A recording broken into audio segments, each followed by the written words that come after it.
You're tuning into the Journey to Your Best Self podcast, where we explore the past holistic well-being, personal growth, and living a fulfilling life. Each episode, we bring you insightful conversations, practical tools, and inspiring stories to help you integrate your mind, body, and spirit on your journey to becoming your best self. Let's dive in and embark on this journey together. Welcome back to the Journey to Your Best Self podcast. As always, I'm your host, Brian O'Neill, and as always, I'm joined by my co-host, clinical hypnotherapist, certified life coach, yoga instructor, and my sister, Tara O'Neill. Hello, Tara. Hello, hello, hello. Today, we are very, very excited to be difficult man to get on during this book tour, but we're very, very excited to be joined by author, artist, poet, a man truly of the arts, Inam Inamullah. We're really excited to delve into his book entitled The Whispers of the Flight and learn a little bit about how Sufism can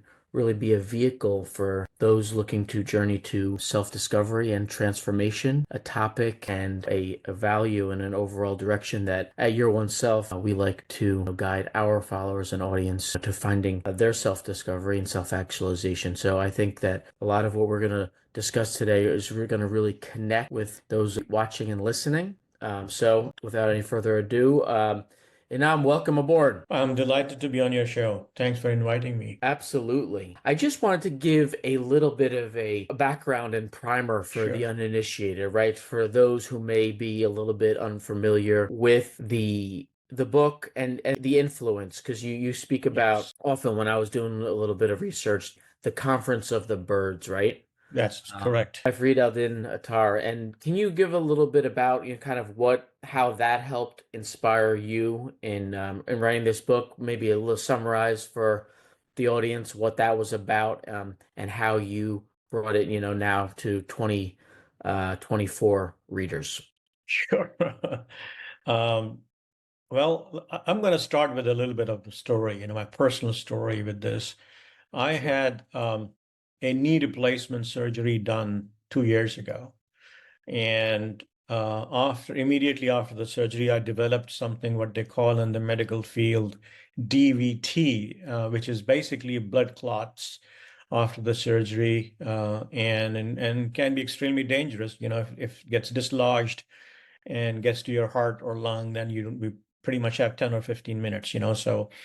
So I was put on heavy blood thinners. I was told not to move too much for a few weeks, and I was on my bed with lots of pain. I read a lot. Because I have to read a lot to stay connected with my passion. And my son brought me a gift of a book, a very large book. Extremely pretty book. It was a lot of illustrations in it, and it was actually an English translation of a 900-year-old Persian poem written by Fariduddin Attar called, in English, it's called Conference of the Birds. That one single poem, which is 4,600 verses long, originally has been translated into 80 different languages. And it's one of the most famous poems in the world, actually. And Attar was one of the teachers of Rumi. So when Rumi was 10 to 12 years old, he spent a few days with Attar learning how to write what they call in Persia the form of poetry called musaddas, which is basically the same style that Rumi adopted to write all his poems after that. So he learned the basics of that kind of genre from Attar. And when I read the poem or the translation of it, it was not a complete 4,600 verse translation, but a summary of it. I was completely blown away with the concepts in the poem and in that book. So I decided to learn more and get myself educated more. I was lucky to find a professor of Persian language who specialized in old poetry in Persian language, and she was able to. So I had Zoom sessions very similar to what we are having right now, twice a week with her for 6 months. So I basically was able to finish up the whole poem with her giving me an explanation from Persian to English from my understanding and walking me through the whole poem. When I was done with that understanding and having all that knowledge from her, I said, what to do now? I mean, I have all this thing that I've learned, and I don't know what to do with it. So if I had written another poetic translation, which I have done in the past, you know, it wouldn't have been unique at all because so many people have done it in so many different languages. And it's very difficult read. It's not an easy read. It's not for everyone. So I decided to write a novel um, in such a way, in easy terms, easy style that people are accustomed to in the Western world. And although utilize the same theories, the same philosophies explained in the poem, and and take a group of people from location A to their destination and giving them the same challenges, what the conference of the birds talked about, the birds facing the challenges and reaching their destiny. Now, in the original poem, it's a story of birds where they get together and they say that every nation has a king. We don't have a king. So the hoopoe bird, which is in Abrahamic religion, is considered to be like a messenger bird, and steps forward and says, "No, we have a king too, and I can take you to that king." And the birds decide to follow. And he says that we're going to cross 7 different valleys, and of course these are metaphorical valleys, and you have to cross, and at each level you have to leave some negativities in your personalities behind, such as ego, such as different things that we accumulate, materialism and stuff like that. So there is first valley is valley of love, then the valley of quest, ultimately valley of annihilation. And the whole concept is to merge and become the single body with the universe. Because the concept of Sufism is what we call in Arabic languages Wahdatul Wujud, or in English, it's basically cosmic unity, that we are all one and we're all part of one entity. And we just have to find our own path to meet that destiny of ours, to meet that universality, and so that how to become one basically with the universe. So what I did was I used 2 young Americans out of New York, and the having interest in trekking, in hiking, and I take them to Morocco, because Morocco has a series of mountains called Atlas Mountains, and it also has 7 peaks, 7 valleys, and they face similar challenges. And they have a sage, they have a leader who guides them through utilizing the same theories and same parables that Hoopo uses in the Conference of the Birds, and takes them from step one to the final stage. And that's the summary of the book, if you may.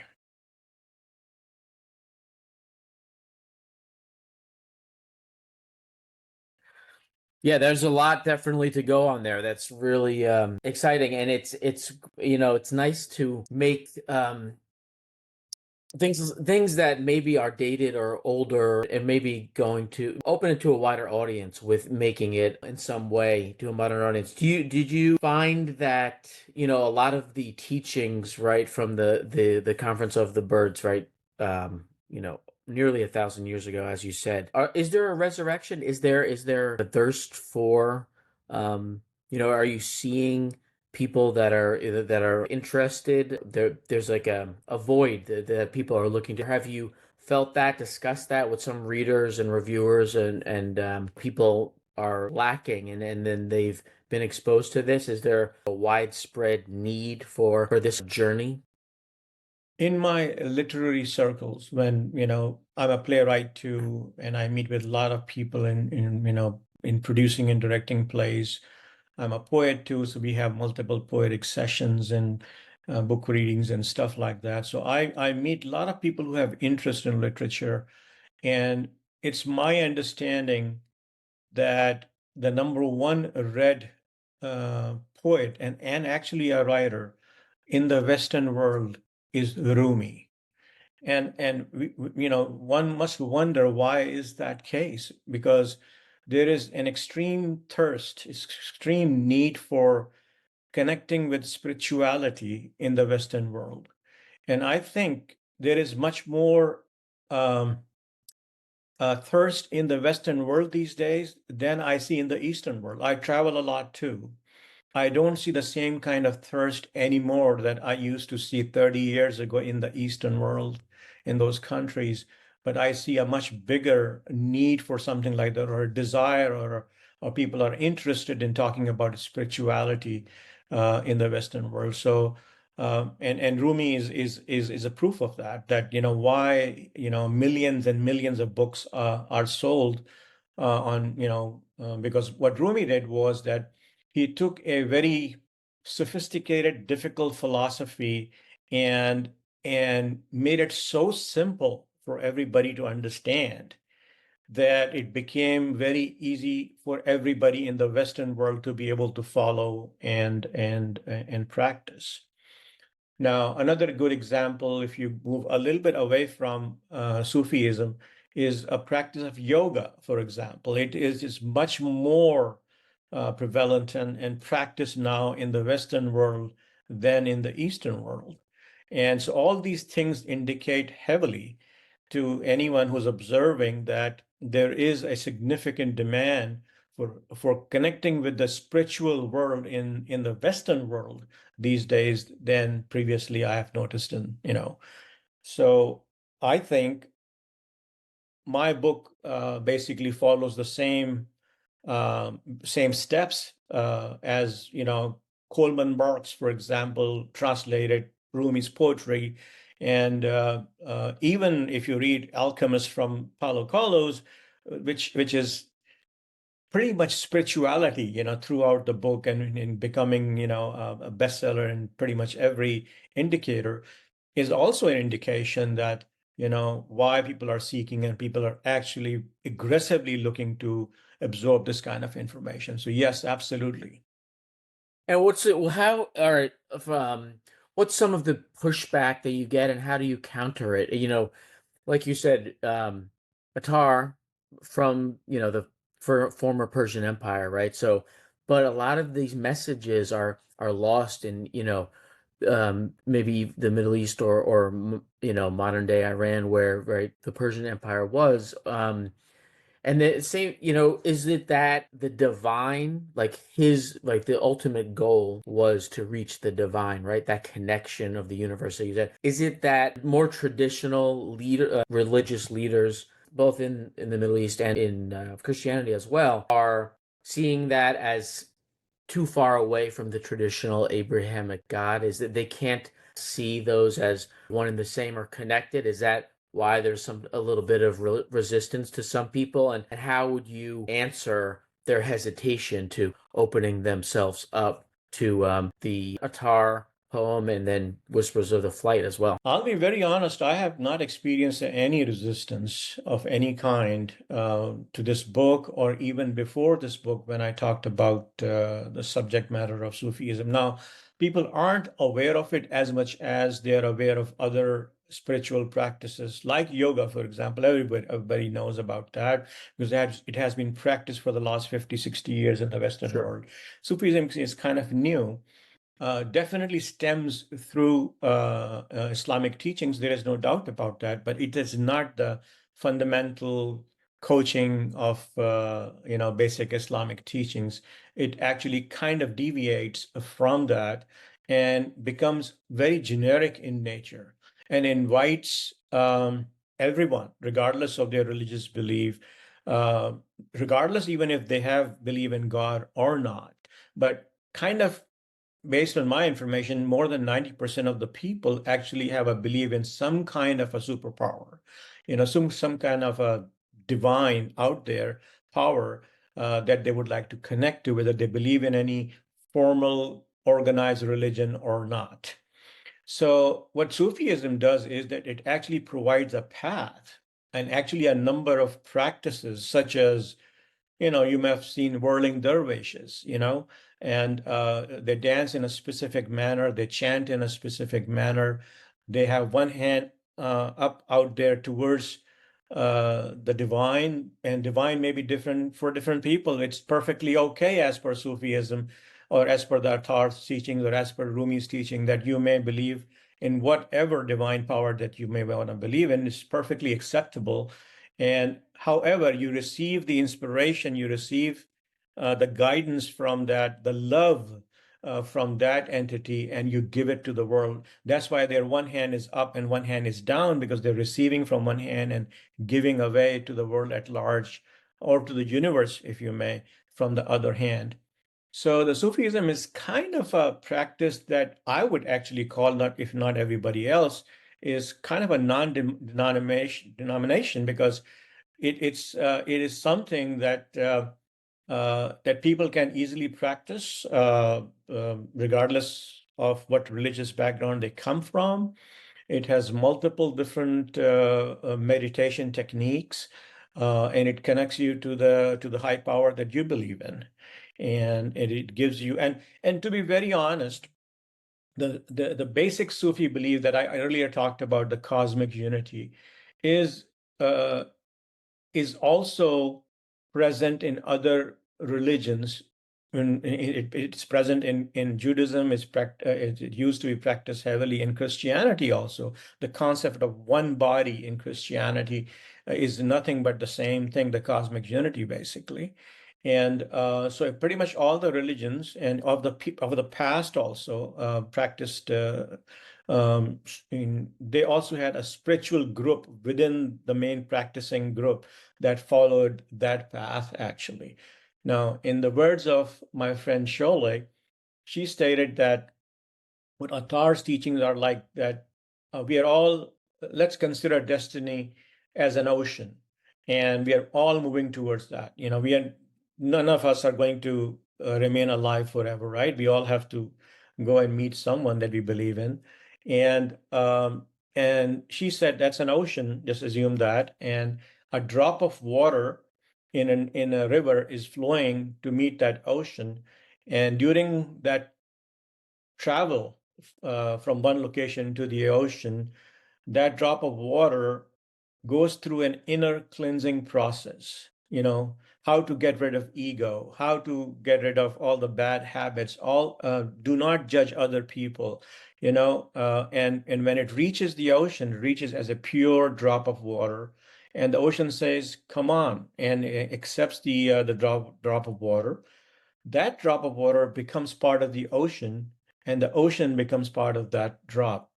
As Rumi said, that we are part of the divine, and divine is part of us. So it's very similar approach, and that drop of water moves with the ocean all throughout the ocean. The other drop of water, going in the same direction, trying to meet the destiny, stops at every location, judgment calls on everybody else, tells everyone how wrong they are and what they are doing, reaches the ocean. Ocean says, come on. The ocean welcomes everyone, and it reaches and drops like a pebble at the bottom of the ocean, never to be able to float with the ocean or be part of the ocean. So that's the difference between two methodologies, that Sufism teaches you how to go through an inner cleansing process, and it has different methods. Even within Sufism, you have, oh my God, 100 different schools of thoughts, and it depends what you follow, or you mix it up based on what you like and what you want to practice. But at the end of the day, it's the cosmic unity, basically. Can you talk? You mentioned yoga a couple times. Tara, I know you want to get in here, but this will connect you, I think, excellently. You mentioned a couple times yoga as a comparative, journey, or non-traditional way that people use to travel to self-discovery and transform their lives. A vehicle. Yeah. What about meditation and contemplation, the practice of that within Sufism and just within your journey to self-discovery? What's the importance, if there is one, of quiet thinking, self-reflection? Can you speak to that? So, in the main difference between standard yoga out there and meditation techniques used in Sufism primarily is, and Tara can correct me if I'm wrong, is that in traditional yoga practices or meditation, you're supposed to focus on nothing. You're supposed to focus, try to clean up your mind and not having any specific thought, or, and try to automatically universe reach to you versus you reaching out to the universe. That's my understanding of it. But in practices of Sufism, it's a little different. That instead of having no specific thought in your mind while you're going through the meditation process, it actually has guidelines for you to think and focus on to reach to your destiny. For example, um, uh, the divine has multiple attributes. For example, the divine is merciful. So uh, Sufism techniques, for example, one of the techniques is that you take a beats like this and say merciful 1,000 times a day. Whenever you have few minutes available, you continue to do that, and that's your meditation. But again, you're calling a certain quality of divine while doing that. So unlike yoga, which is when it tries to clear up your mind with all the thoughts, it actually tells you to adopt a thought and basically reach out to that thought, to the ultimate power through that thought process, that you are the most merciful, you are the most merciful, and you seek mercy, and you seek mercy not only for yourself, but seek mercy in your heart for all the living beings, or even the whole planets and the universe in your heart. So that's the difference that I have noticed between the practices of meditation in Sufism versus traditional yoga. And Tara can definitely correct me.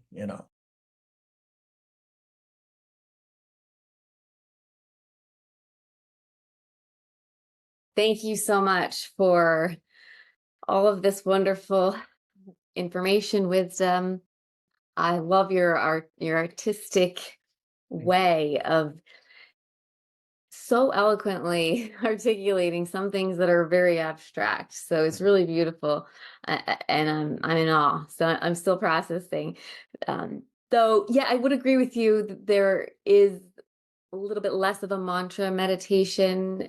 There is chanting in yoga, but I think similarly, we are more accepting of there is no right or wrong way to get there, right? We're all Correct. going to the same place. So I really do enjoy that about a lot of these traditions. I'm curious if how you use this in your life coaching practice. So I incorporate a lot of holistic mind, body, spirit, because I do think it's important. They're so interconnected, or you can't just take one away. So I'm curious, do you use some of the things described in the book? Do you use holistic methods in your life coaching process?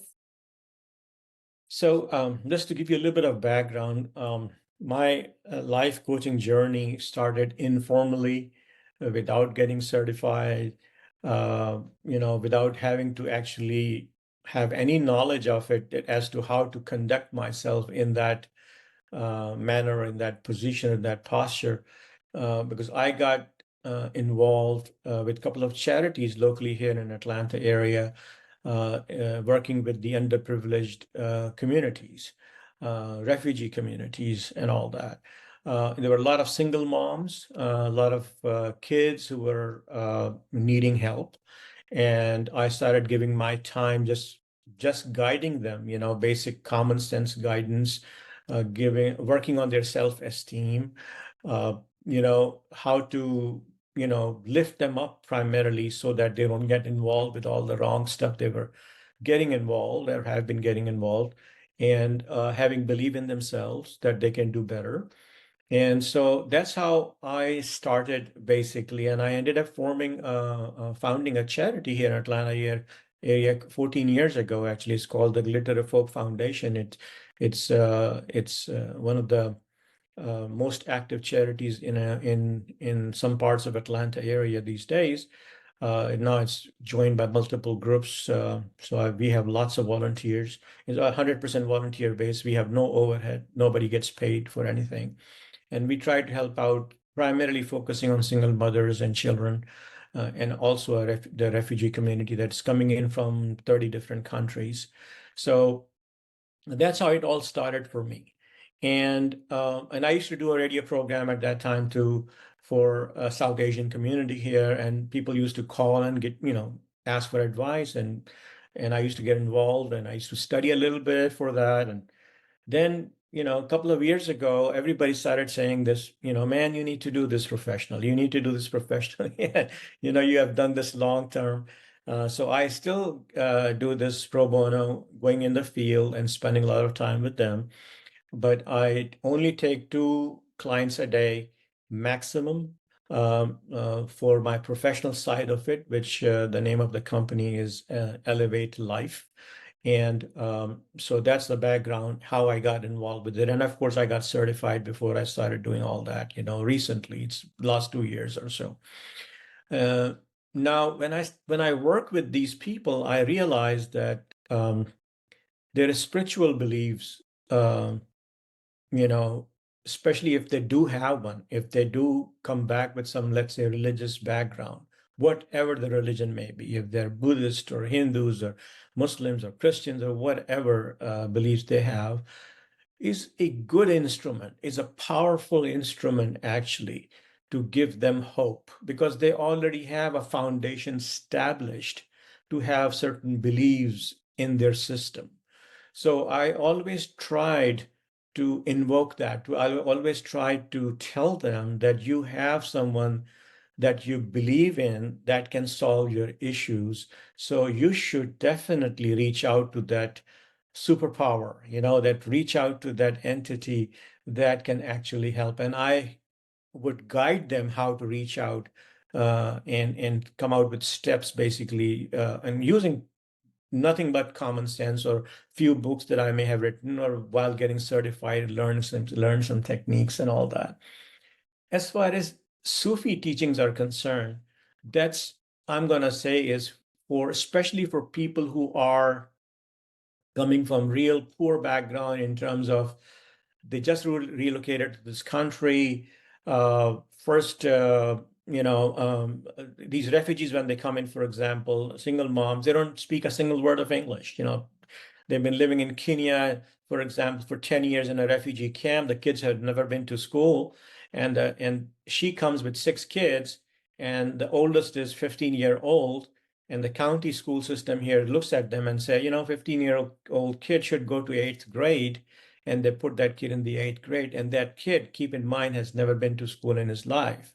So what used to happen was that kid used to end up on the streets, because that kid used to find so difficult to be able to stay in the school, to be able to understand English language, science, mathematics, and all that stuff. So that's where we saw the need to get involved and started after school programs, to expedited programs for them to be able to reach to a level where they can sustain the schools. At the same time, giving the mothers English language training them how to learn to drive, and then finding them jobs and buying them cars to be able to drive to their jobs, standing up on their feet, basically. So in this process, it is difficult to utilize the traditional Sufi methods, but traditional spirituality teachings, yes, of course, absolutely. I use all the time.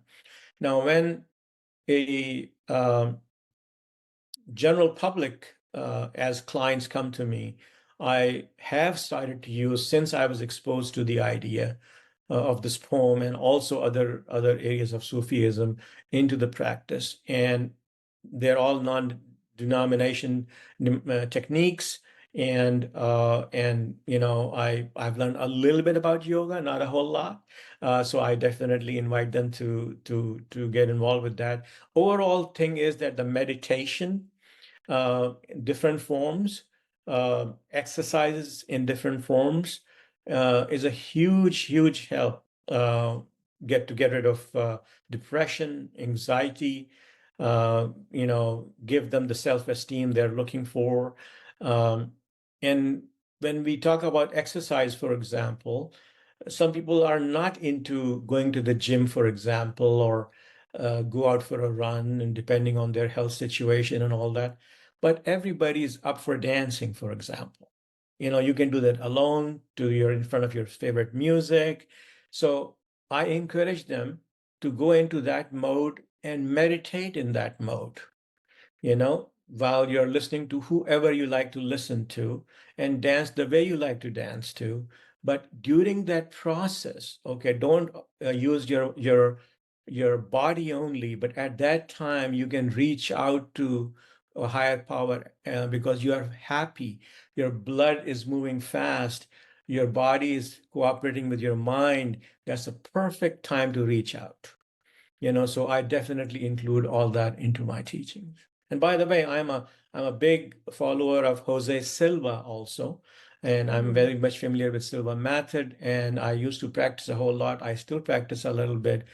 And I also combine those kinds of techniques that you call holistic techniques in my life coaching, even to the level of um, people who are anxious to the level of that they're afraid of everyone and having a hard time sleeping, for example, suggesting that you should use weighted blankets, that gives them the level of support. And I'll be very honest, I also use one, so things Gotta like practice that. what you preach, right? Absolutely. And it helps me a whole lot. I've been sleeping much better since I started using that. Yeah, Long it's answer to your question. I'm sorry. No, it was no, absolutely perfect, and I it was. think it is you're a healer, whether you call yourself that or not. So it feels as though intuitively you know what your client needs, and the beauty of it is you do have the practical and as well as the spiritual to incorporate. And I love what you said about the dancing, and we sometimes will think, oh, I have to go to the gym, or I have to do this workout, or I have to do this a certain way, or I have to sit in this certain meditation. But meditation could be anything where we're not over analyzing and ruminating in our mind. So if we're dancing, we are getting to that higher vibe. We are able to connect to those beautiful frequencies. So that was a wonderful explanation. Thank you so much. I don't know what your I may be deviating a little bit, but I want to learn from you too. So I'm asking this question. I don't know what different experience you have in teaching yoga, but I spent 6 months in India with a guru actually, and when I was learning the yoga techniques in the beginning, and the guru kept on telling me that you have come from America. America thinks that yoga is different physical positions. It's different mental positions. Keep that in mind. It's not physics. The physique comes secondary. First is the mind you got to focus on. So that's how I was taught, Yeah. and that's what I try to preach. Yeah, absolutely. And that really was what the asana or the physical part of yoga was to sit for meditation for longer periods of time. Right. So that there is definitely a lot of truth to, I also was taught the same. Right. One of the things you mentioned, you're very humble. You spent 6 months studying it, so I'm sure that you have a lot of experience and knowledge. But one thing, just to add to your dancing, we do laughing yoga, and I think that's absolutely wonderful. It's very easy. It's something we can all do. You brings out the childlike feel of you, and you get out of your own way. So I don't know if you got to experience that, but I would encourage people to do that. It's so beautiful what you just said, and I totally agree with that. Now, I have used laughing instructions, but what I do almost to every client of mine, literally every client of mine, is that I tell them that you have to intentionally smile at least 50 times a day. Wow. And Okay, I'm gonna use that. don't do it don't do it in 1 hour and be done Right. with. Spread that out throughout the day, whether you're smiling to someone else or to yourself alone in a room. It does not matter, but you have to smile 50 times a day minimum. And I feel people come back to me and they say, just alone practicing that has made a huge difference in their life. They have started to look at things and people differently just after practicing a month or so of just smiling 50 times a day.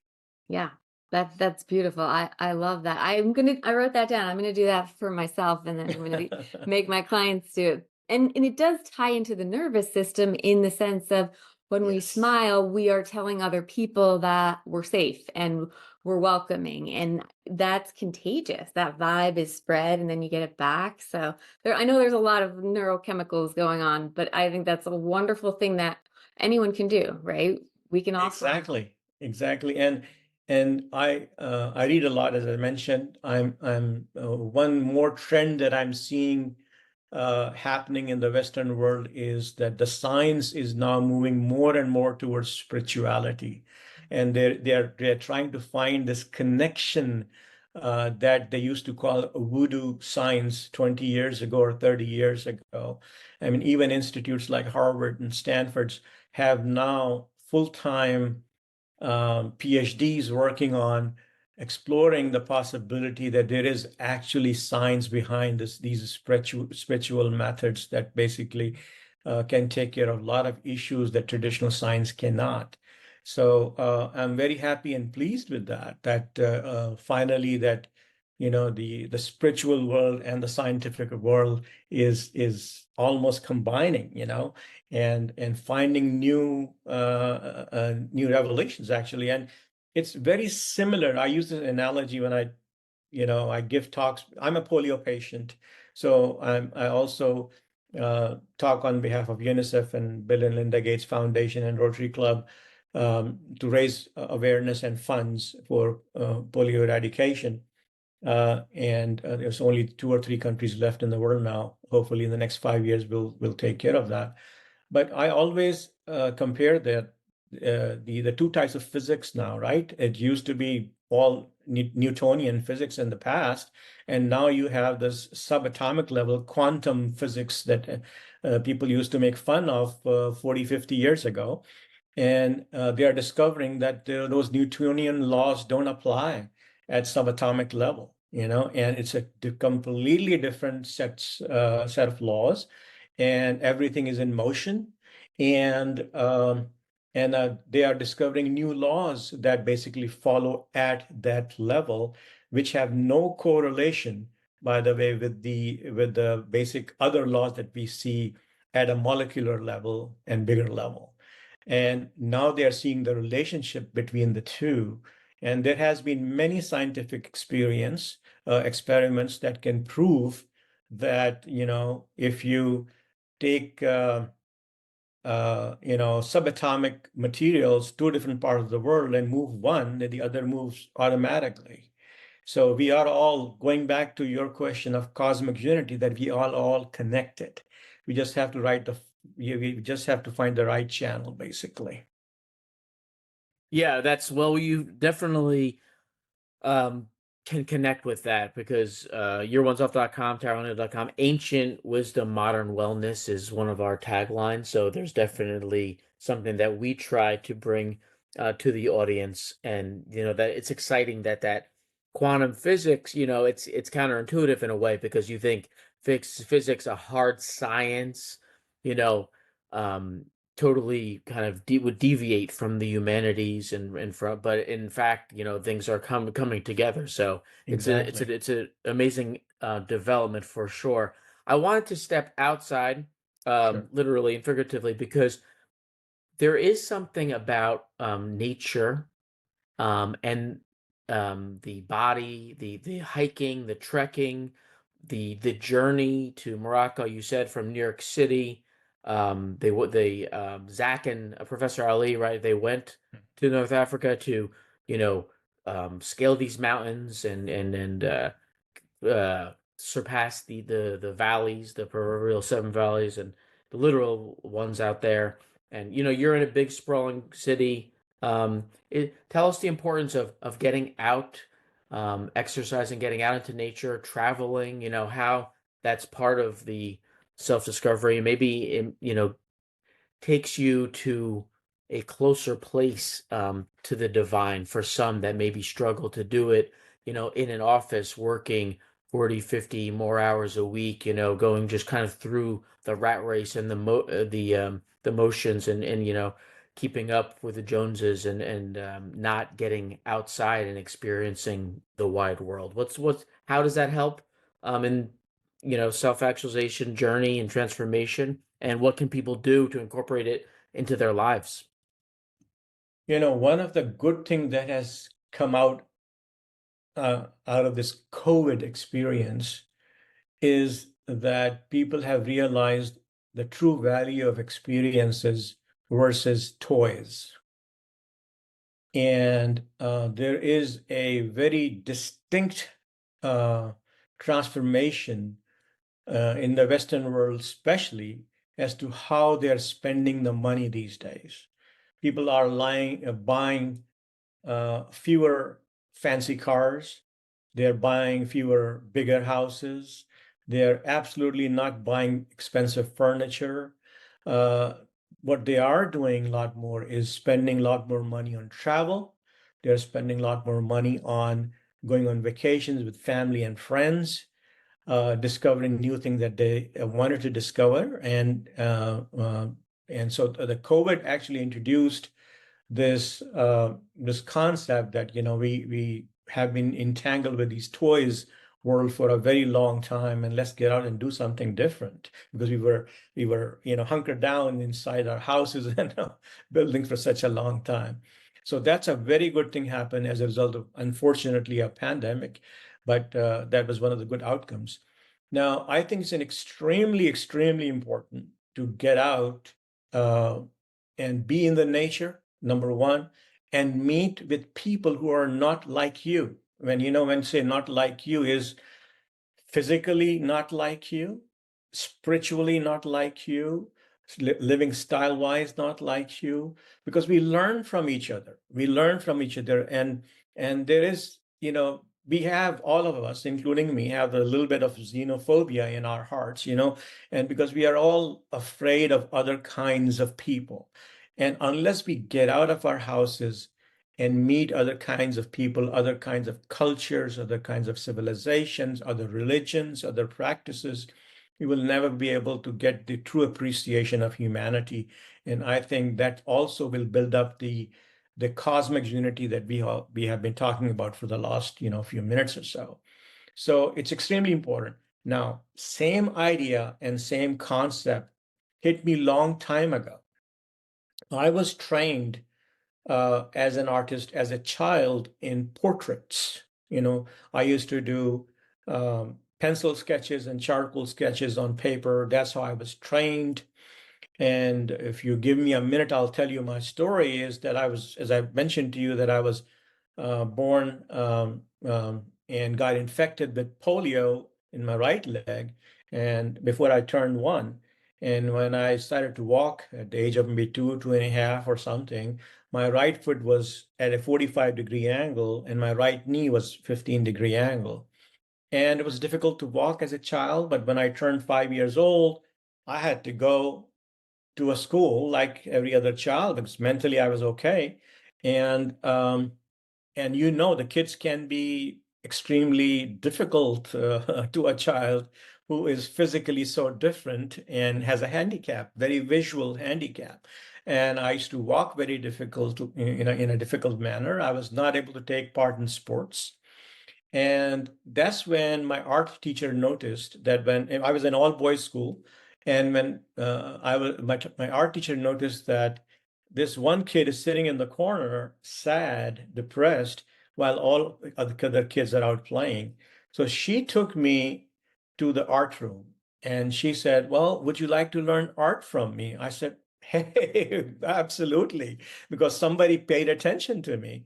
And I had no idea, to be very honest, at that age level, what art meant, but she gave me a pencil and a paper and she started working with me on a daily basis.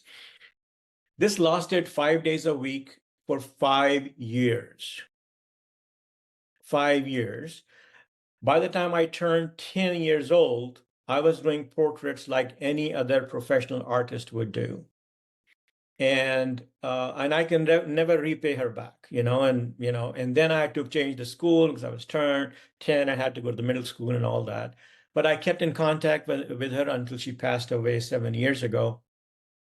And so that's how I picked up the art in the beginning.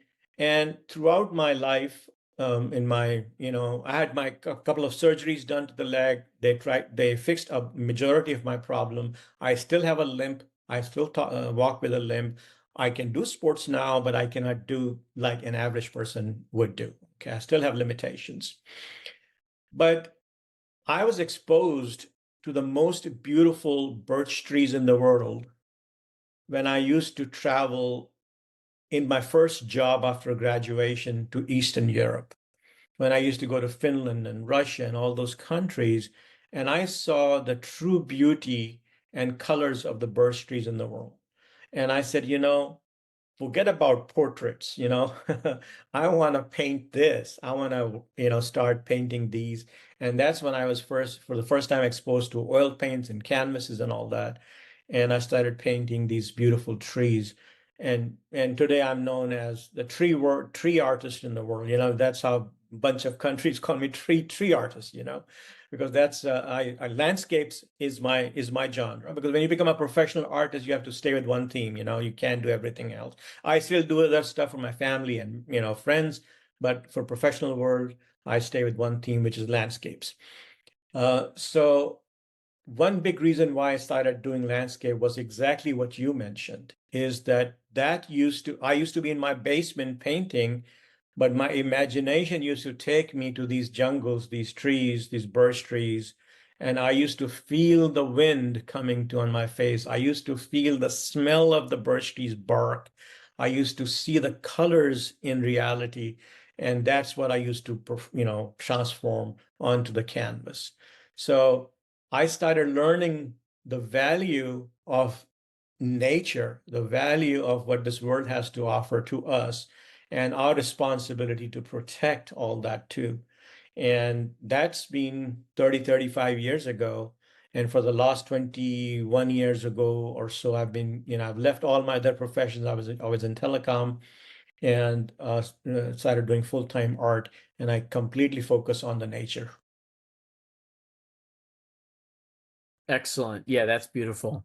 And you could feel, how um that connection to the divine is in nature just by your words and how you Absolutely. see it in everything that's out there. Um we always like to give our audience members some guidance, and you've given them so much to work with here. A couple of things that I want to talk about. I mean, this is a tough one, I think. You've been to so many places, you've met so many people. Atlanta, you mentioned Northern Europe, India. Um, you must have, I'm assuming you chose Morocco because you had some familiarity with that area maybe of the world. Read authors from Persia and everywhere, and you're meeting all different kinds of people. You have refugees that you've worked with, and definitely the socioeconomic change, right? I mean, the people that are in those camps, right, from Somalia and South Sudan and other places, some of them have been there for years, so Mhm. it's just really a challenge. How are you so open? And you mentioned a little bit about we all have many of us because of culture and family and tradition. And there's an evolutionary biological element to it, like a tribalism that a lot of Mhm. people have. And it comes to the surface, sometimes online and in modern day, right? How do you overcome that? How do you see, is it part of your spiritual philosophy that we're all connected? How do you overcome it? How do you help people to overcome it? Because when you're working with people, I'm assuming relationship building is something you try to do. So, how do you impress upon the people that you're working with to see others the way you do?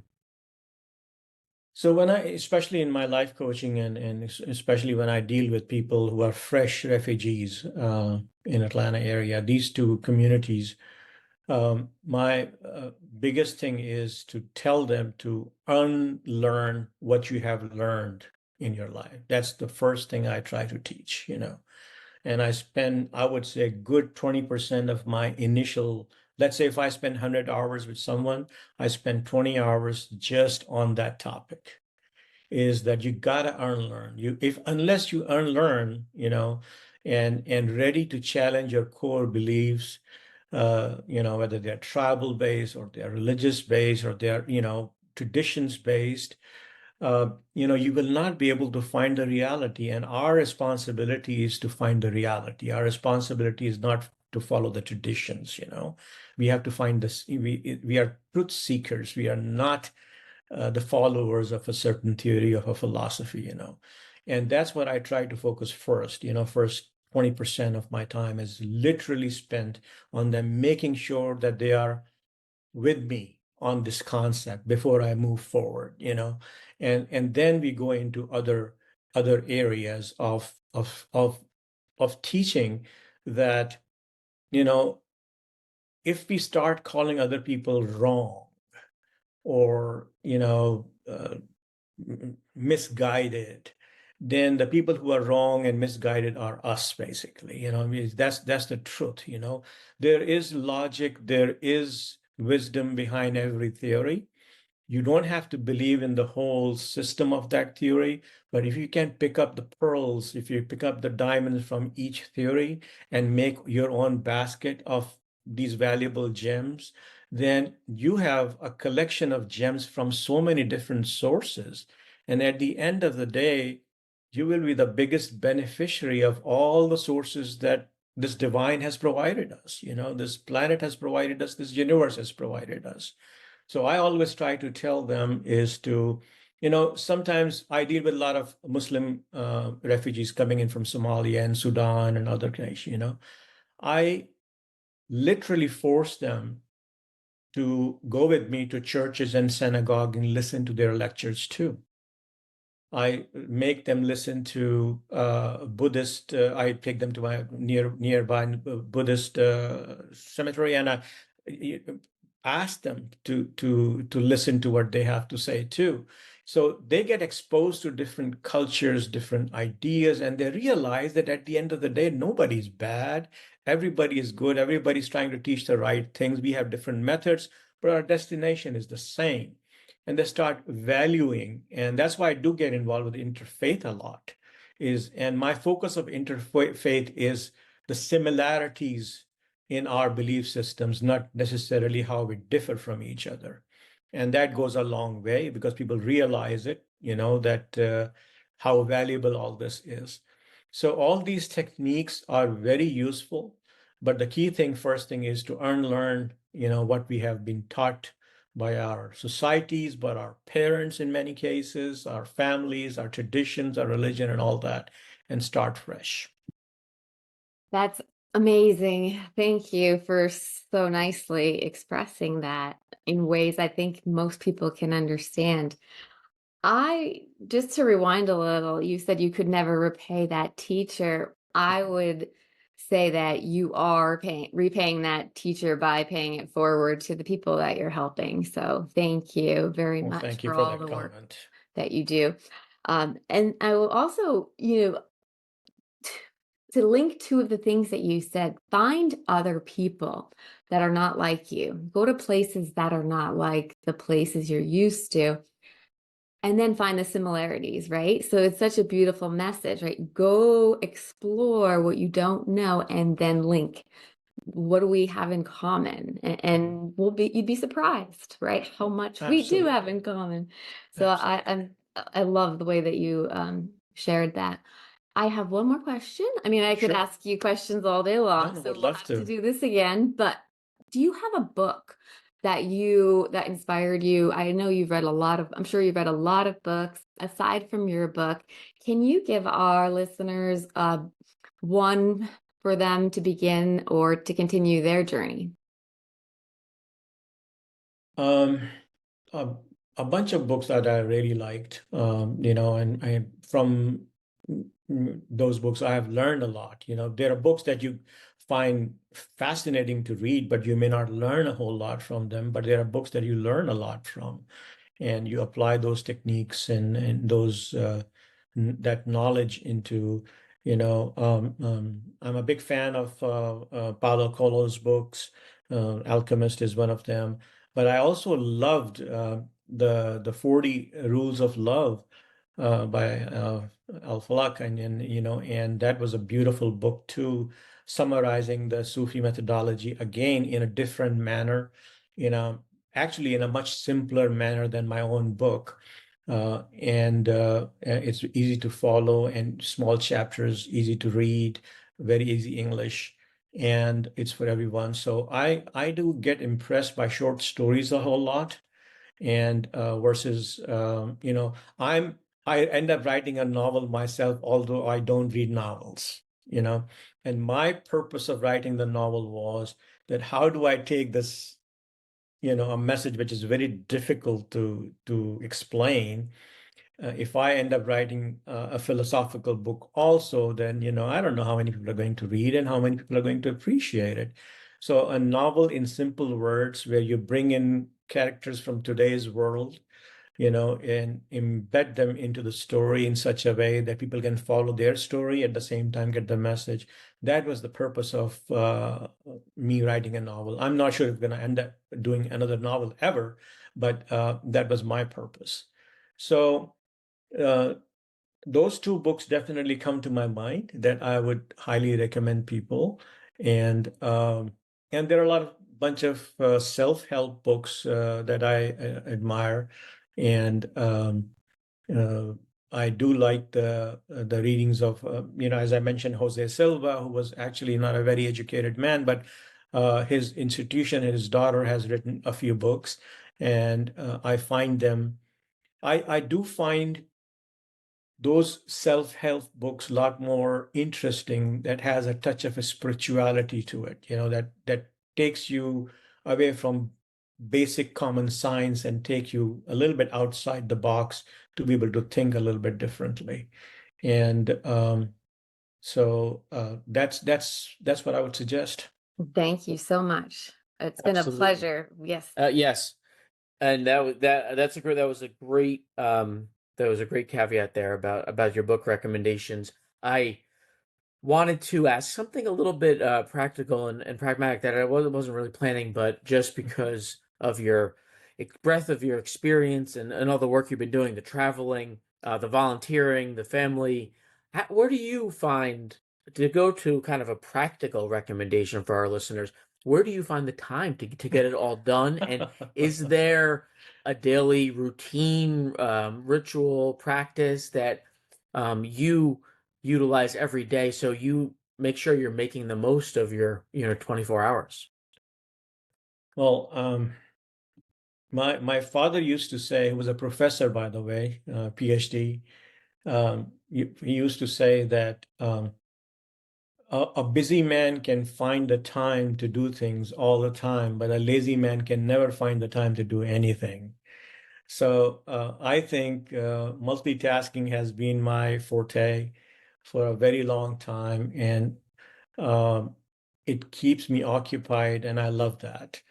Um, Now, routine, um, I really, these days, especially, I used to be much more organized in terms of my schedules and timings and all that.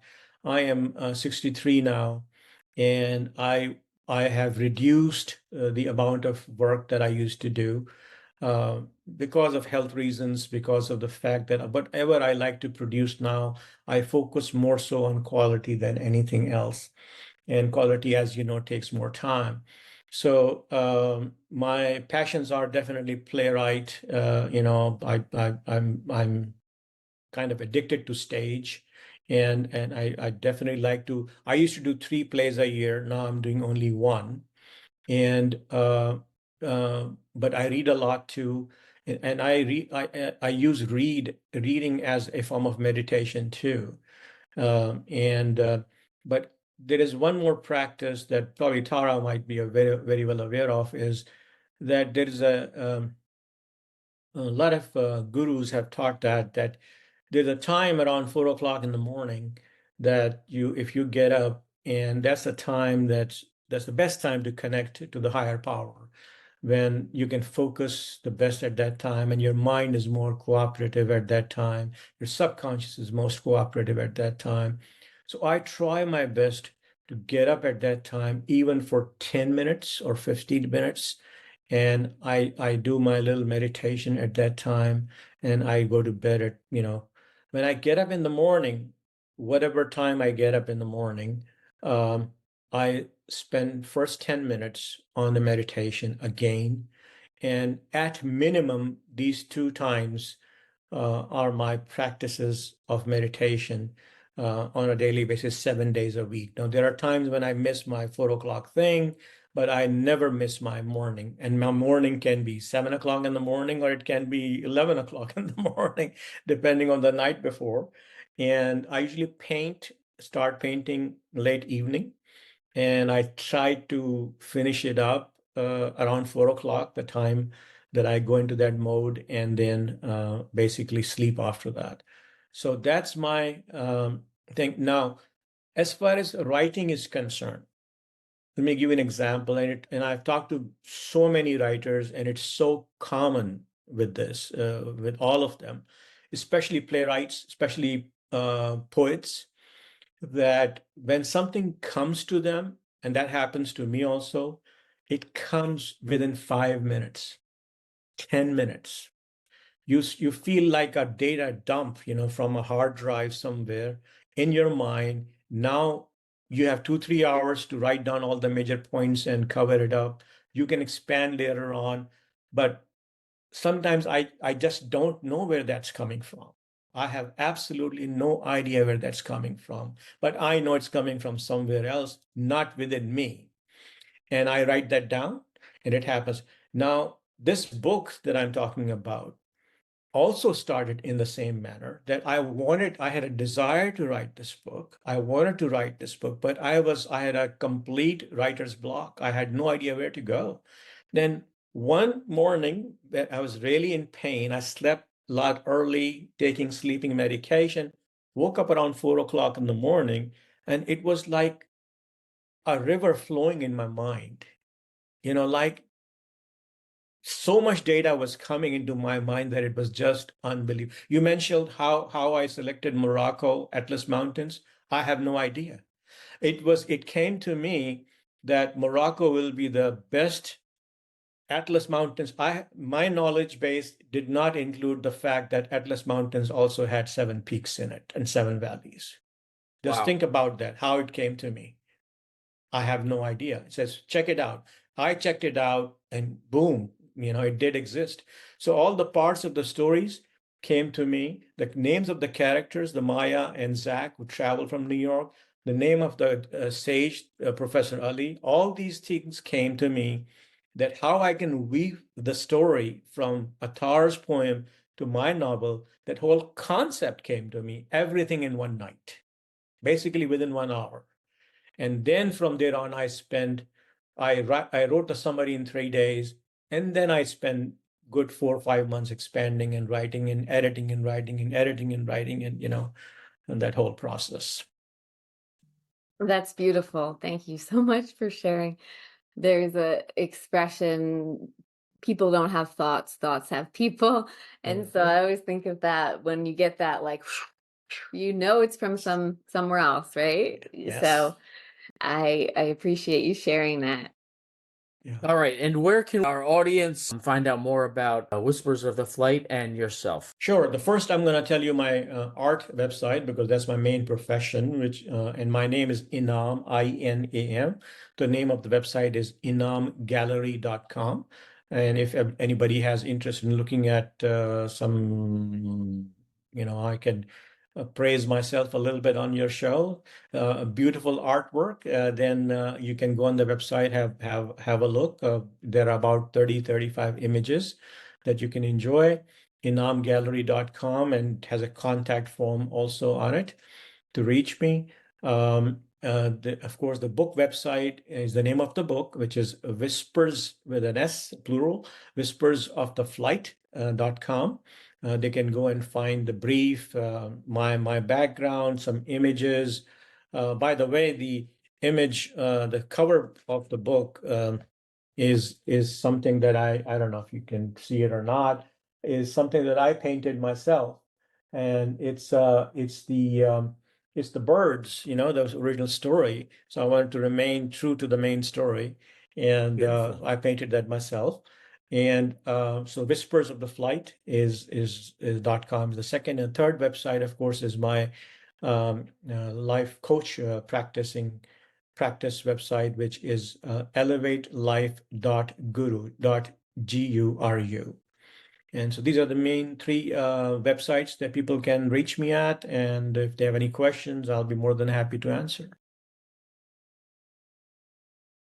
Well, thank you very much, sir. I'm glad we were able to connect. Sure, love to do it again when you write your next one, which I'm sure will be dumped into your mind at some point. Yes, thank you so much. Yes, It's and been a I hope pleasure. that everyone listening and watching, and I know actually that they got a ton out of this episode. Thank you for to our audience as well. As always, you have been tuned into the Journey to Your Best Self podcast, and we have been listening to and learning from author, spiritual guide, coach, artist, Inam Inamullah. Thank you very much, sir. Thank you so much for having me on the show. Thank you so much for joining us on this episode of the Journey to Your Best Self podcast. We appreciate you being part of this community. For more resources, insights, and ways to connect, head over to youroneself.com. Don't forget to like, subscribe, and follow us on YouTube, Instagram, and wherever you listen to your favorite podcasts, including Apple, Spotify, and Overcast. Your support means the world to us. Until next time, keep aligning your mind, body, and spirit, and peace, love, and self-discovery.